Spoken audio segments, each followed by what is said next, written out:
everybody. Welcome back to the Consummate Athlete Podcast. I'm Molly Herford, and when I am not outside doing one of the sports that we talk about, I am inside writing or talking about it on this podcast.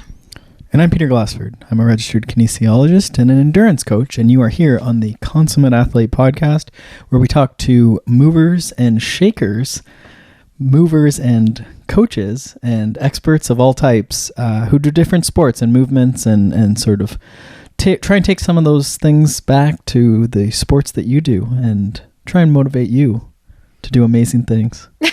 That one got a little off the rails at the end, but I like it. Experimental. So, what's new? Well, we're starting to get into a bit of that blending of end of season and into the picking up of the season. You know, people have maybe chilled out and taken a bit of a break here, and now they're getting excited about, dare I say, the new year. Yeah, new year, new me. I just got the proof for the Canadian Cycling December issue that's going to be out pretty soon with my New Year's article in it. I'm so excited about it. I can't even offer any spoilers because I'm afraid I'll ruin the entire thing by dropping big spoiler. I believe overhearing you talking to Matt Pioro, who you can listen to on the Canadian Cycling Podcast, and he thought you were being sarcastic or joking when you said you were really, excited that they needed someone to write the New Year's piece, and you were being serious. You don't understand sarcasm actually very well. I do not, but you know what? I love a New Year's piece. Like I know they're typically really cheesy. I'm not gonna lie, like they are cheesy. But you know what? There's a reason that they come out every year, and it's because people are still clicking on them. People still buy them, whether you want to admit it or not. Like there is still something kind of great about the new year, that like new calendar, chance to turn over the fresh leaf. No matter how corny you think it is a pretty, I don't know. It does come every year. It is a clean way to kind of get into a bit of reinvention. I think for athletes, especially like those in endurance sports who have summer seasons, the new year is actually pretty awesome because it's that chunk of winter motivation that you maybe wouldn't have otherwise, right? Like if you take away New Year's resolutions, all that stuff, what are you left with? You're left with like a 6-month block where you're not racing, and it can be a little harder to stay kind of focused on your goals and stuff. But at least with the new year, it kind of presents itself as this natural restart of a cycle and a little bit of like a reminder to, okay, maybe I did go a little hard on the Christmas buffets or whatever, and maybe now it's time to kind of throw in a couple more salads, etc. So this episode, we're going to do a bit of sort of end of season, which we've done a little bit in past years as well, but as I say, it comes every year. So we have a couple of questions from the listeners. Thank you for that as well. Speaking of seasons being over, I'm not going to lie, I am pretty stoked that mine's over. Right. You finished your season, your running season. Yeah. When the last episode released, we'd actually recorded it before I had my last race of the season, a 50K trail run. And you know what? I'm not going to lie. It went awesome. I was so happy with it. It's the back-to-back 5K and then 50K in 2 weekends. I think actually worked really well for my body because when I started the 50K, I think my body was just like, oh, good, 5K. We can do that really hard. So my plan was to kind of just try to race as fearlessly as possible and just sort of see what would happen if I, actually just wasn't super stressed on bonking or fading at the end, because I've never really tried to race anything other than like conservatively. So I knew I could finish really strong. So yeah, I had a 30-minute PR, which was, really awesome. Did you fade? So I didn't fade, but I will admit, so most of the course was pretty technical trails, I'd say. But then the last 5 miles were on towpath. So just like a rail trail. Yeah, a rail trail, very hard pack. And just a straight shot. And holy crap, it was so boring. I kept thinking I was running like 12-minute miles because it just felt like such a slog. And then I'd look down at my watch and I was, putting out like 8-minute miles. And I was like, oh, I'm actually going a lot faster than I would have expected at this point. But it felt awful. Right. But then I have to say, like the race, so it was the Trails for Tails, which raised money for some animal rescues in Titusville, New Jersey, which is pretty sweet. And the organizers despite it being a pretty tiny race, like they were pretty dialed as far as their volunteers went. They must have been like on the phones with each other from aid station to aid station. Because when I came in with like half a mile to go and there were marshals like pointing me to get on the bridge to go over the road, they all were like screaming my name, and it was the coolest thing ever. I have no idea who the guy was, but he had the most booming voice I've ever heard. So it felt like at the end of Iron Man, where there's that one guy that classically will like shout out, you are an Iron Man. It felt like that guy was just screaming my name. Right. It was really cool. I forget, was that guy at Iron Man the year we did it? I think so, yeah. Yeah. I would imagine so.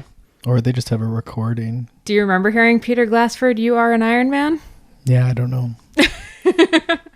I was hoping they wouldn't. I was going to like run. Like around the finish around line? the thing so that they couldn't say it or something. Mm-hmm. Yeah. Yeah. All right, Peter. I have a question. What's your question? How can I support shows like this one? Oh, it's that time of year again, is it? Okay, we admit, like every other show on the amazing Wide Angle Podium Network, we are not naturally gifted, what's the word, like what NPR does? Salesperson? Salespeople, telethon people. Right. But that does not take away from the fact that we are putting out tons of really, really great content, every single week. Says you. Says me and a lot of our fans. Right. So Wide Angle Podium is the podcast network that we're part of. It is a member-supported network, and it's been around for a bunch of years now. We're on year over 3 now. Yep. And we moved our podcast onto it in the first year that we were out. Right. It's got other great cycling podcasts. CX Hairs is the big flagship one for sure. And Slow Ride Podcast. Or are we the flagship one? I mean, for the endurance sport world as a whole, I'd say we're the flagship one. We're the only non-cycling episode on the network. Also, I think it's us and CX Hairs are tied for the most consistent shows on the network as far as putting out content every single week. I know a few of my clients who are mechanically minded really like the... Bike Shop. That's the one. I always have it in my head and then it disappears. Bike Shop CX? No. Just the Bike Shop. That's not the name of that podcast. We have screwed this up again. Oh, no. You need to go check out the name of this podcast for us and remind us. But there's that. There's also the Slow Ride is a big popular one. A lot of clients like that one too. It is Bike Shop CX. Oh, that's what I thought. There you go. Yeah, so go. apparently they have a good humor. So if you're into more humor than I can provide. I mean. Or more so you're into things of all things mechanics, I guess. They've had some good. They had Mark Compton on. Or Mr. Katie Compton. Yeah, I love that episode, actually. Yeah. So how could someone, without going too far down a rabbit hole, how could someone donate or help out the podcast network? Yeah, there are a couple ways. You can head over to wideanglepodium.com/donate or just head to wideanglepodium.com and you'll see plenty of links for it. And for either $5 up to $50 a month, you can, choose your own.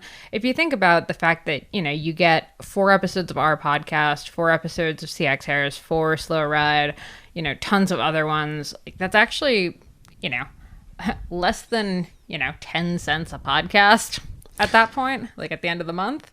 So for $5 a month, you're getting a ton of content, or you can do a one-time donation. Pretty much every little bit helps. Like we were just talking about it before we hit record, and over the years we've spent, tons of our own cash on, upgrading our sound equipment, getting the right software to put the stuff up. It's, it's not free for us. It's not free for the network. And we don't run ads. We're really picky about it. We've turned down a lot of ads on, for brands that we just don't necessarily think are good fits for us or our audience. So, Suss that out. Yeah. Yeah. And you mentioned that there's bonus content. Oh, yeah. Or you didn't mention. I didn't mention. Well, I don't know. I thought that was your thing. But yeah, there's and all the years. So even if you're just starting to donate this year for the first time, you do get previous year's content when we've put up a couple extra interviews. You've got a couple resources of what were those resources you put in there a couple years ago? Some free ride comfortable, ride happy so from kind the of Saddle content. Sore book. So awesome. Yep. Some nutrition stuff as well. Just a bunch of PDF handouts that are ones that I usually use. If you come to one of my talks, you'll get them, but that's really the only other way you're going to access them. And then they've added a couple bonus episodes from a few of the different podcasts. I think Bike Shop CX actually just put one up. Now that we know the name of their podcast. But there's also Aero race pins, which I guess are... I had thought this was like a button. No, they're literally it's a pin like that you are putting on your numbers. Mm-hmm. So this could be good for our running listeners. Oh, and if you recall a couple podcasts ago when we were talking about cyclocross gear and like the best way when you told us how to aero, put the pins in. Yeah, if you go back to that episode, these pins actually make it almost impossible to not put your jersey I have on, never. Put your bib I mean, on I'm gonna have to donate to our own show so that I can get these pins because I don't even know what these are. I've never heard of them. Yeah, I actually saw a few people at my race this past weekend using them. The wide angle podium. Not Aero. the wide angle podium. You should have just said they were. This would have been a better sales pitch, but you saw people using Aero pins. Mm-hmm. Okay. Well, I learned something. So thank you for we've got through one. All right. Awesome. So let's get into, we have a couple like mailbox type follow-ups from previous ones. So let's start there. Yeah, for sure. So we had hand numbness was a question there maybe 2 Q&As ago.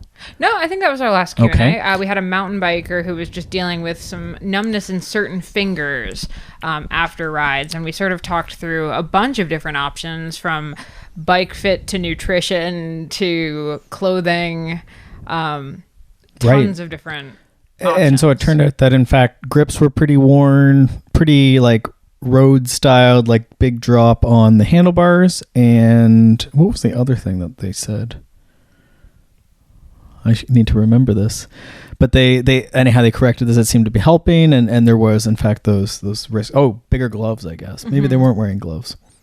Yeah. Yeah, it's funny. I think, you and I talked about this. I write about it in Saddle Sore, Ride Comfortable, Ride Happy. A lot of people are just really nervous about tweaking their fit, even if they feel like something's wrong or just don't feel that great on the bike. A lot of people are not willing to kind of take that responsibility into their own hands. So they either, just suffer in silence, or they wait till they get a bike fit, or they get a bike fit and just assume that the bike fitter is this genius who knows every tiny little in and out of their body. When really, ultimately, I think bike fitters are amazing, and I think everyone should go get a bike fit, but you're going to be the best judge of how a bike fits you, not any random bike fitter. Well, and I think any of this, we could do the same thing with maybe, some sort of test with cycling or running. It could be a symptom if you're dealing with an illness of some type. But a lot of the stuff is like, it's to make it personal, you almost need something to go wrong. You need to have a symptom, wrong, so to speak. I'm having hand numbness. Well, now we have this like bunch of things we can try because we know that there's too much pressure on the front of your bike, on the handlebars. So then we can try and shift that load or, disperse the load is what we're thinking with the grips or the gloves maybe, right? But we also, what was the saddle tilt for this person was what it was. So they're sliding onto their hands. So it's like, well, can we make the saddle less tilted down, because we have this symptom. So you almost want to be looking for the small problems. Yeah, and treating those as a good thing, that you're getting some sort of like, oh, okay, this is what it seems like. We've sort of put ourselves into the norms, what we expect is a decent cycling position. But until you go out and get some more symptoms, it's hard to customize things, right? So I think it's good to think of that in that way when you're doing maybe your seasonal testing, which we might talk about here as far as getting going with 2020. And there is no bad. There's sort of like, this is just, the sprint side of that didn't do well. The endurance side of that didn't do well. Okay, that's maybe a little clue as to what type of training we might want to do. Yeah. Okay, so good. So thank you for following up. The other one we got to follow up on. Didn't we get another follow-up? Yeah, it was about the injury. So it was a different guy following up regarding our recovery from injury. Oh, right. And it was super interesting because he heard us talk about injury recovery, and, you and I kind of went into a bunch of different other like alternatives to riding bikes that were lower impact and, talking about swimming and strength training and all that kind of stuff. Yeah. Well, this guy has almost a more extreme example and, is kind of looking for some more advice. So he actually has an actual broken leg, would you call it? Yeah, I mean, you don't need to get too specific, but yeah. But to where he can't walk around. There's zero mobility. Yeah, like not mobility in the sense of like moving around the house or even just like getting out of the house, right? Mm-hmm. Yeah. Which does present problems, but I think the main thing, I get sort of, we went back and forth a little bit, but I was Googling around and you can find some like wheelchair type fitness, not that this person's in a wheelchair, but there's a lot of neat stuff out there as far as wheelchair and progressions for people with paraplegia. Yeah, you were really surprised to realize just how many resources were out there that are, kind of for basically different able-bodied individuals, and, all of the full spectrum of, whether you can't use your legs or you can't use an arm or something like that. Like there's tons of resources out there now. Like, I mean, I know we always say it, but YouTube has a ton of great resources. Well, both good and bad. But there's definitely some stuff. And I think the other side of this is that, this is sort of, we have another 4 weeks to go for this person maybe. And so we're sort of preparing ourselves to be ready to go through, whether that's a sort of progression in physical therapy, progression in training. So there's things, we talked in the previous one about goal setting, but it's also, putting a focus on cooking. We talked about a little bit, making nutrition's really good. Can we get some more sleep and start getting back on top of that? And just trying to treat this time away from main sport, away from even activity, as sort of an opportunity to sort of look at different things we wouldn't do otherwise. So hopefully that person, they seemed like there was maybe some options there. Yeah. So thank you again for that person for checking in and for listening. Okay. What else are we going to talk about? I think it's time to talk about that question that, you've been getting from a ton of clients. So, cyclocross nationals are coming up. The New York City Marathon is coming up. So for a lot of people, first weekend in November big weekend is a big end of season week for a lot of people. And a lot of people also just have the off season looming, whether you're like, basically, unless you're an elite cyclocross racer in North America, your season is going to end in the nest 5 to 6 weeks. Because, at most... U.S. is the beginning of December. U.S. Nationals is like December 9th or something like that. Like the second weekend of December, basically. Yeah. So, yeah, your season's coming to an end. I think that's pretty much where we're at. And then we're going to be hitting the holidays. So this is a really tricky time of year, right? Because on one hand, we want to celebrate the off season. We want to take that break. We deserve that break. We think we deserve that break. But we're also coming into the time of year where it's really easy to go off the rails in terms of unhealthy behaviors. Office parties, family parties, vacations. And there's probably two buckets of people. There's probably the people who don't want to lose fitness, which I would put myself chronically or historically, I was in this bucket of just like, well, I just won't take an off season and I'll be I'll be further ahead than everyone. Ah, that's good math. And then there's the people who, maybe are legitimately just burnt out from the season. They got a lot going on, as you say, holidays, and, they plan to take a day or a week off and then it turns into like 6 months they haven't, exercised or something, right?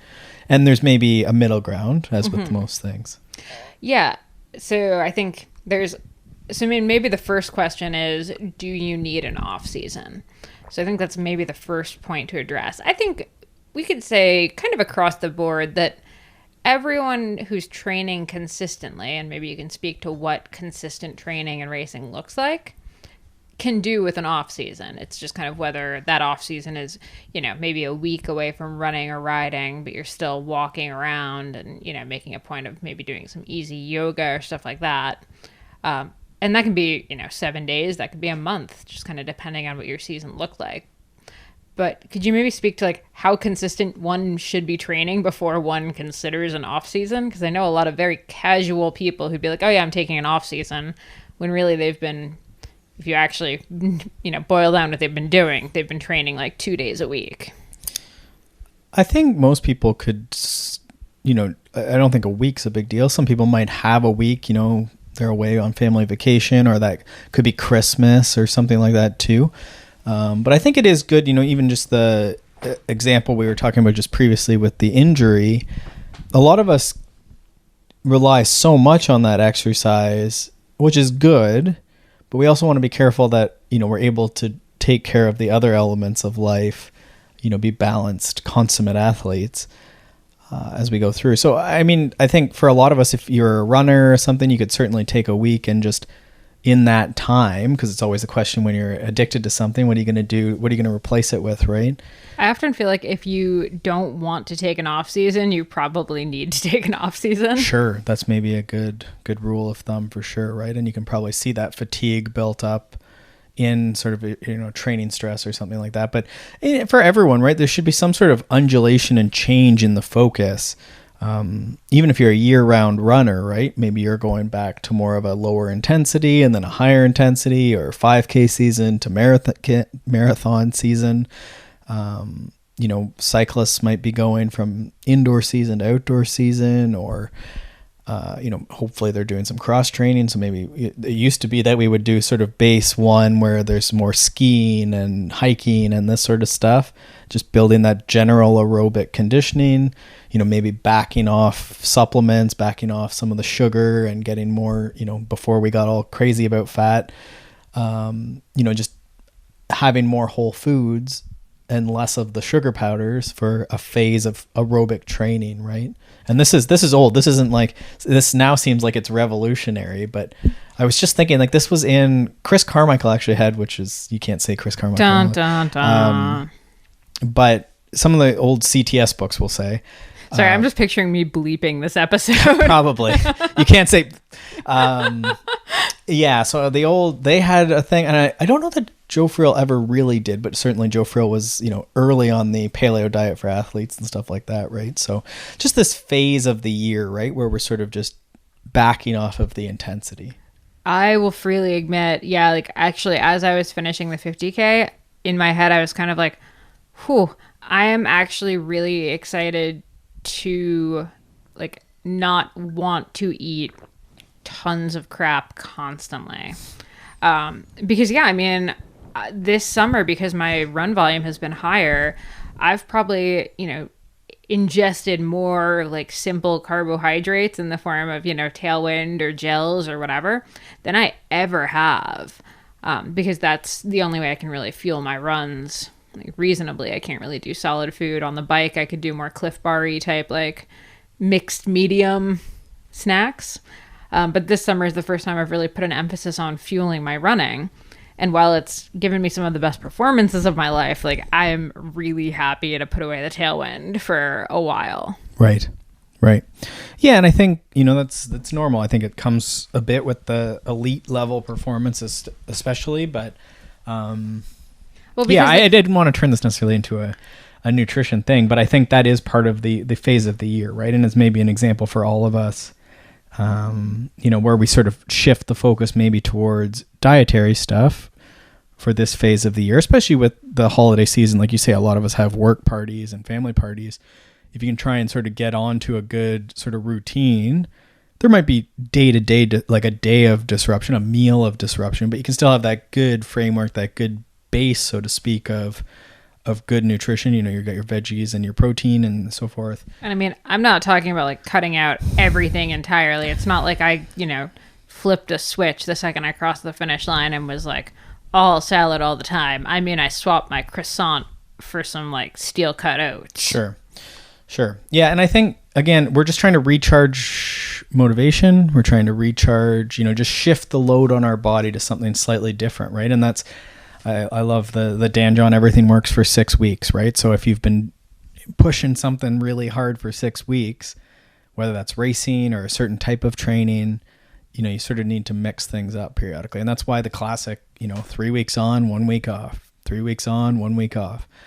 That's why that's sort of roughly been around now, right? And why that's so common. Yeah, I think the other thing I'd say about taking an off season is I would love to see more people take an off season where they stop recording data as much.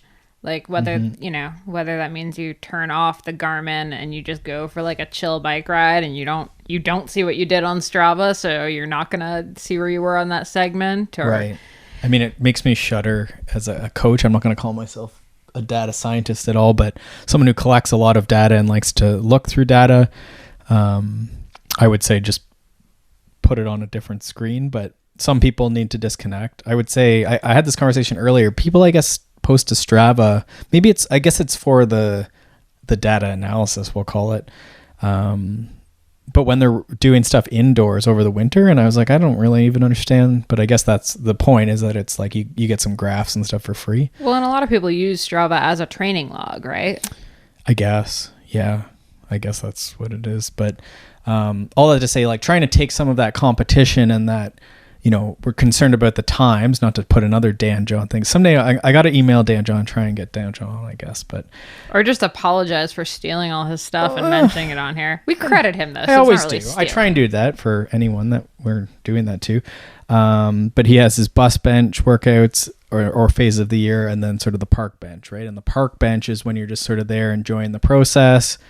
Whereas the bus bench, you're concerned, when is the bus coming? What are the times type thing, right? So race season is bus bench, and the large majority of the year for most of us should be this park bench. We're just showing up every day, enjoying the scenery. We're, having a good time. But then when you're getting close to competition, then that's where we start caring more about things, right? And I think sometimes pulling anything, I don't want to pick on Strava, but that's sort of a common thing where we care how we're stacking up, and some people get really into that, right? Yeah. Okay. So maybe you're right. Like maybe just covering the part of your screen that like isn't, the time or so, like whatever metric you happen to need to see to do your ride. Or just changing the focus, right? Maybe. Yeah, for sure. And I think there's something to be said for that. I know for me personally, it's one of those when we're on, our one vacation, I'll take a few days where my coach is aware that I will just not be mentioning things or putting in daily training. Right. Because I just want to be off the computer for a few days. Sure. It's not like, no offense to him, no offense to anyone, but like, trying to actually take a few offline days. And I think for a lot of people, that's like myself included here, that's really hard to do. Yeah. Yeah. And you don't want to give up the routine, right? Mm-hmm. Yeah, change is hard for sure. But your hope is that you're sort of letting the body recover. You come back with good motivation and a recovered body, that then, yes, you'll be slightly less fit, but then you can go back and start making progress and ideally, even to a new level. Whereas if we just keep going, you sort of just are plateaued, right? It's hard to ever make a boost up to a new level. Totally. And I think there are like a bunch of weird little tiny things too. Like even honestly, like this is, a super personal one, but like a weird chafe mark from your hydration pack, that's like under your arm or something. And, taking a few days off, like that finally heals. Yeah. It's amazing the stuff that heals. We were talking about the blisters on my feet, my big toes right now. Yeah. And so many people have things they're nursing through, right? I had a client I just was on a call with, and he actually ended up getting sick, like just sort of bad cold type thing. So I had to take a bunch of time, and work was busy, and, as things get, and he had been dealing with an Achilles thing, trying to race some cross, that sort of stuff. And which is not great when you're jumping on and off a bike and running up steep hills when you have an Achilles like ankle type thing. But then, a couple weeks just not doing anything really. And all of a sudden Achilles is better. Right. And he did go for some physio and stuff too, but sometimes we underappreciate, I guess, the benefit of just doing nothing. Right. Mm-hmm. Yeah. Greg Lehman, actually, who's been on the podcast, I saw him. He's sort of been on a thread recently about sometimes as physios, chiros, movement professionals will say, we underestimate the benefit of doing nothing sometimes, and how things sometimes will heal in time. Mm-hmm. Whether someone's poking, massaging or whatever, the injury area. Yeah. Manipulating. All right, before we get into the last part of our questions here, just a reminder, Wide Angle Podium Donor Drive only goes on for a couple weeks. It's actually almost over by the time this podcast comes out. Yes, we've delayed our advertisements for you guys. Yeah, we'll actually even throw up a super special bonus episode to celebrate the end of the donor drive. So look for that coming in the next week. But Did we agree to that? I agreed to that. Oh, Like us. This is not through Wide Angle Podium. This is just like Consummate Athlete, like bonus. So we have edition. a teaser. Do we have to say like if we can get a certain number, we're gonna do this? Ooh, I mean, we should, but I feel like that metric is going to be a pain in the butt. We believe you guys are going to do We believe in you, yeah. Someone's going to do it. Okay. But someone's going to do it. You got to do it. You got to do it. You should probably do it. wideanglepodium.com/donate. Arrow pins. Arrow pins. Yep. Again, you can donate between $5 and $50 a month. Bonus content. $5 is nothing. Like, it's literally 1 cup of coffee. The bonus episode we have on there, one of them at least, is with Jeff Proctor, right? Mm-hmm. I always felt like, that's behind that firewall. Only those donating members get it. But it's a good episode. It really is. Yeah, he's a smart guy. Yeah. Oh, I was just thinking about him on my ride today. Yeah. I wonder what he's doing. Well, I was thinking about going for walks on camps is what I was thinking about, which is not necessarily his idea, but something that he definitely sticks big to. He's a coach for U.S. cycling and led a lot of the U.S. development camps for cyclocross. So that's bonus episode behind that wide angle podium, in the wide angle podium vault, surrounded by arrow pins. And that's at wideanglepodium.com/donate. Awesome. All right. Okay. Last part of our question here. So when you're dealing with new clients, I mean, this is coming up a lot. People want to start thinking about 2020 already, but the problem is a lot of races haven't maybe announced their dates. Right. Or, I mean, it's just, at this point, like we're, in almost November, but it's really hard to think about like date specific stuff for, April, May, June, for like August, September. Like, it's really hard to Why start is it thinking. hard? What do you mean it's hard? Well, planning around stuff, I guess, because, if you don't necessarily races, you know what dates they are roughly, but not all of them have put up. Like, if you recall, I was really keen on the Under Armour Mountain Run series last year. Trail running's a little more, right? Yeah, I get you. That series didn't end up going. So I had kind of put a lot of eggs in the basket of like, I marked down like what weekend it was going to be. Yeah.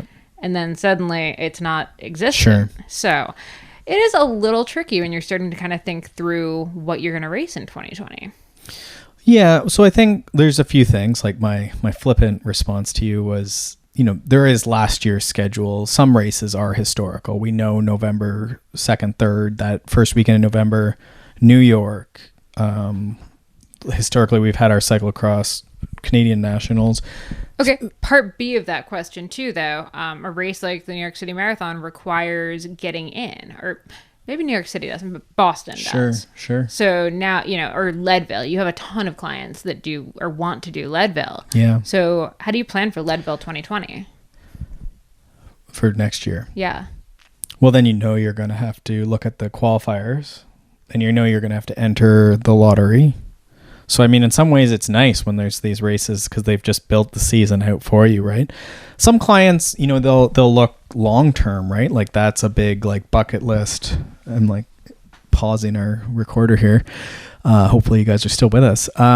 So in that case, then okay, for anyone in Ontario, New York, Wilmington is a nicely timed one. It's, now I'm blanking on the day. It's always in May. Is it May or June? Now I'm blanking. Planning 2020, not so easy after all. I never forget these things. So let's say, anyhow, there's a qualifier in May. There's another one in June. There's a Texas one in March. And then there's a couple others. And then there's a late one in July, which I don't like because it's a little too close but it's not bad.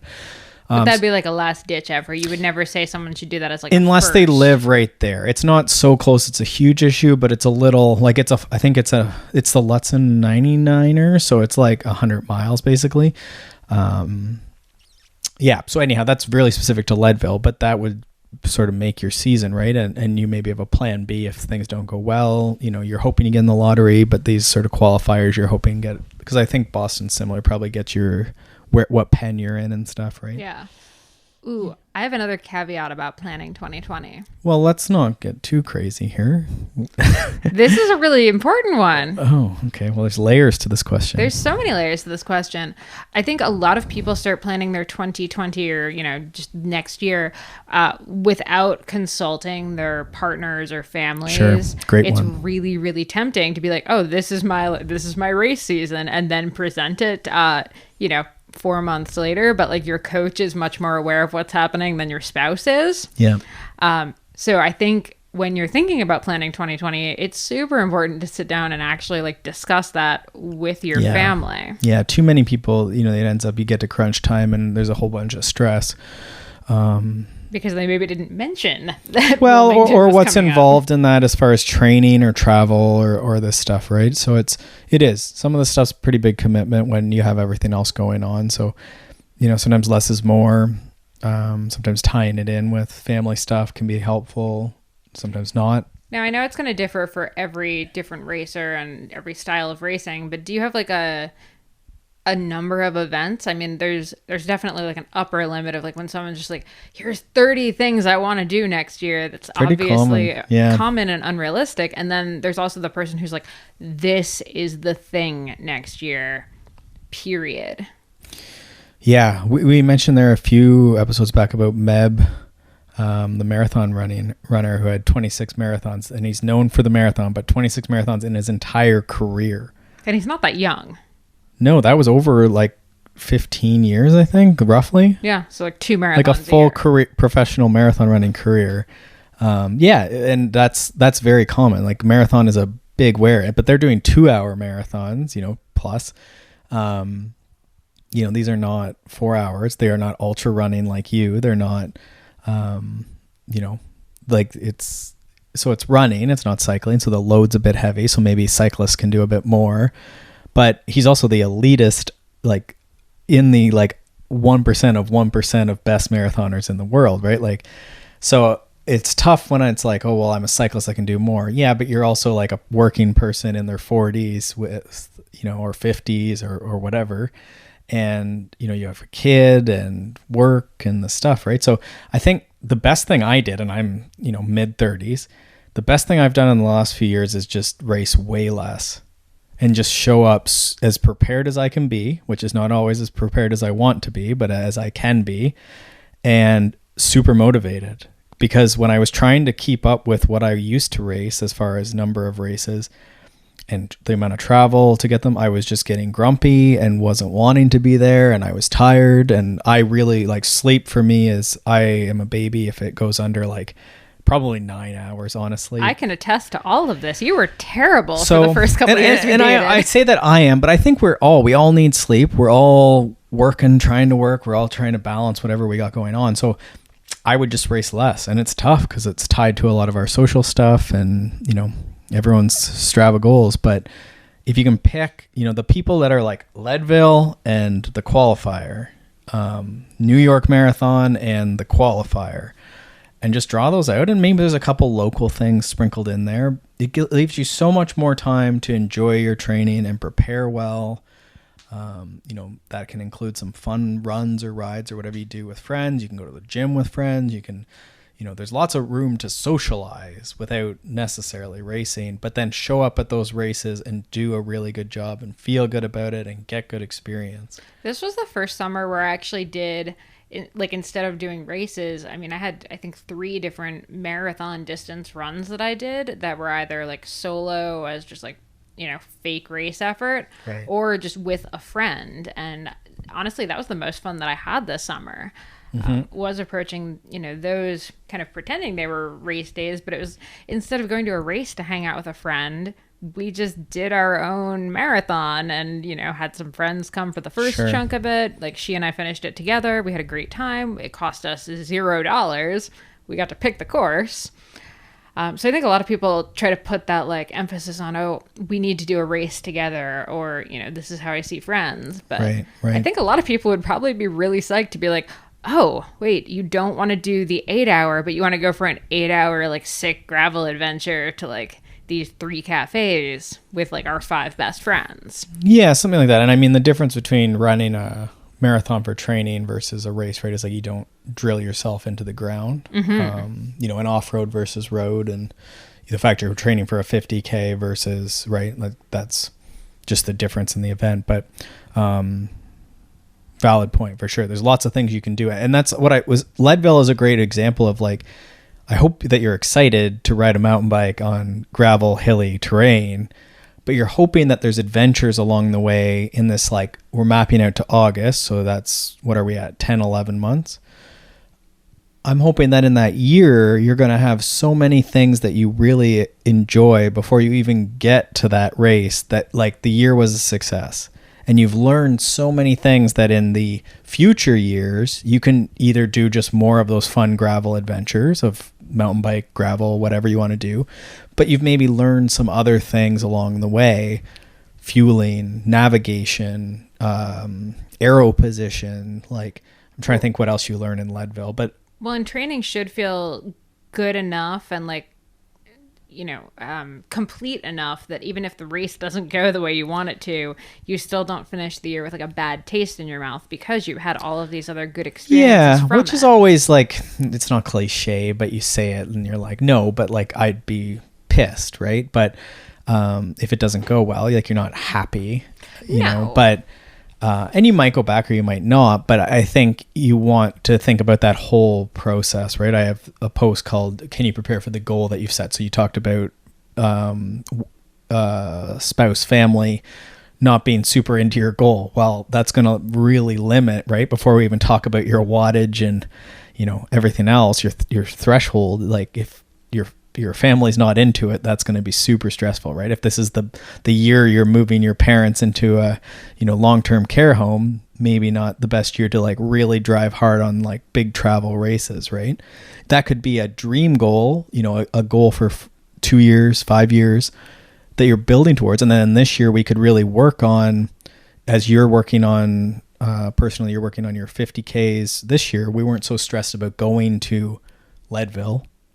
You know, you're just learning to run, building capacity, right? So in the same sense, I have a couple clients who are looking at pretty big Leadville-esque, Dirty Kansas-esque. One's looking more even just like more of a time trial type goal, but like 2 years out. And, you know, we're going to tick away at that this year with events and with training, and everyone's hopefully excited about these things, right? And so you sort of can really map out into the future and which direction are we moving. You know, what type of person and athlete do we want to be down the road? You pick the target, the rough, fuzzy target in the future.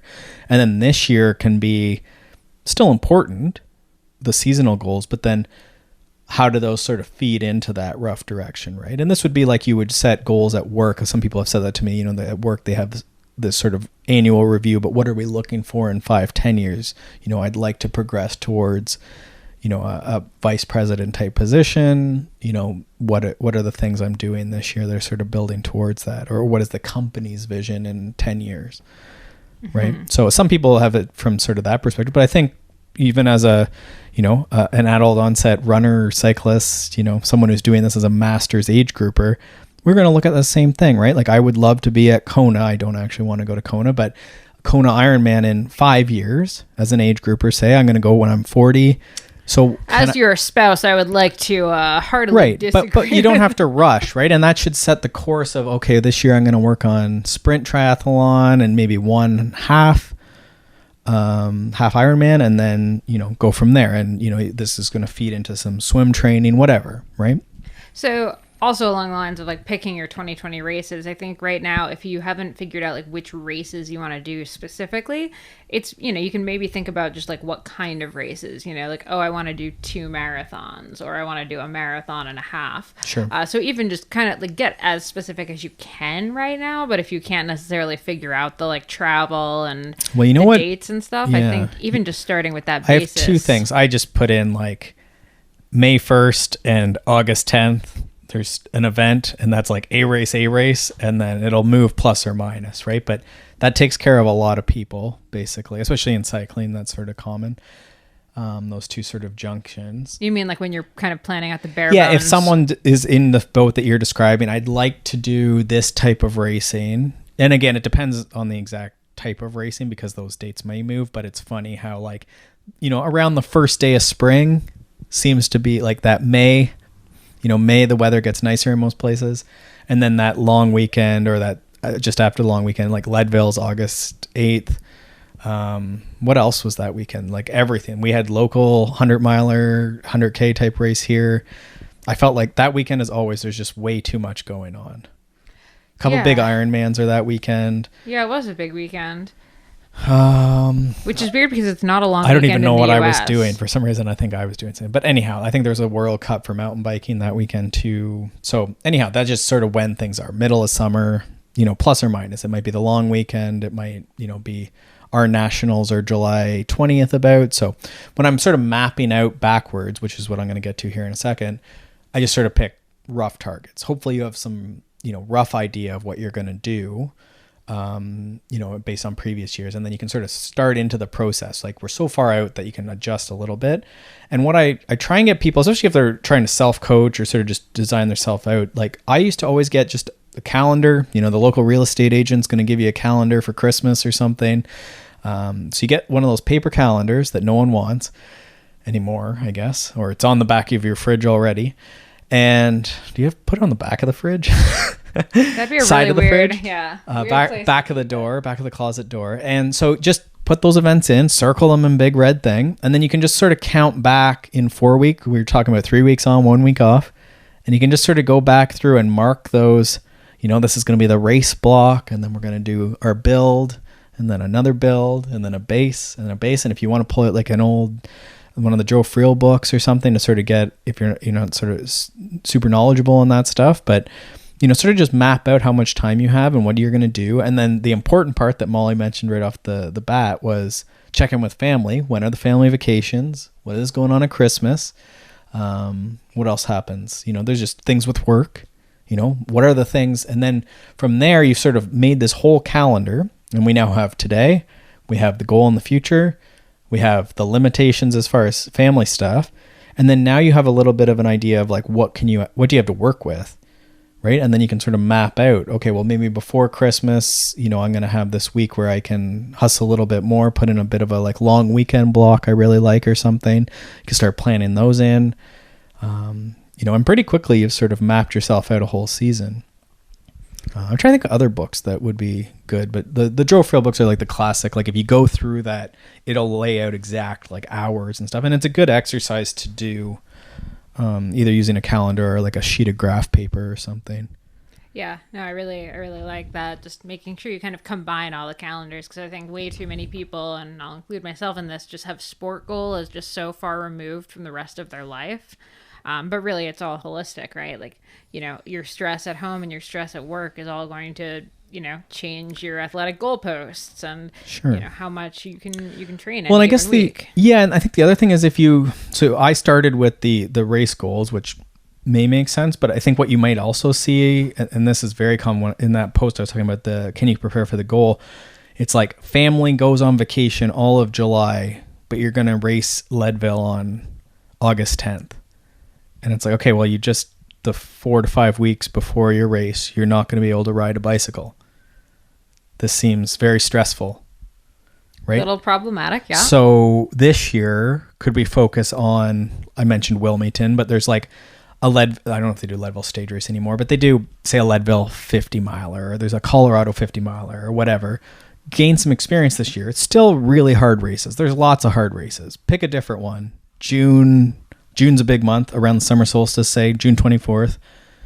We have a big 24-hour race, 24-hour solo, June 24th. And then you're going to take a recovery week. And then you're going to go on your full July vacation. Awesome, right? No stress. You're probably so burnt out on riding a bicycle because you drove it so hard April, May, June. Had an amazing race. And now you can be 100% present on your vacation, and you're not trying to like ride a hotel bike. And then next year, maybe, there's some discussion. I really like this Leadville idea. Maybe we can do family vacation after Leadville, August 10th to Labor Day. Beautiful. It's a 2 week or 2 year. Now we're going to need a 2 year calendar from the local real estate agent. Don't know that they have that. Yeah, they've stopped doing them.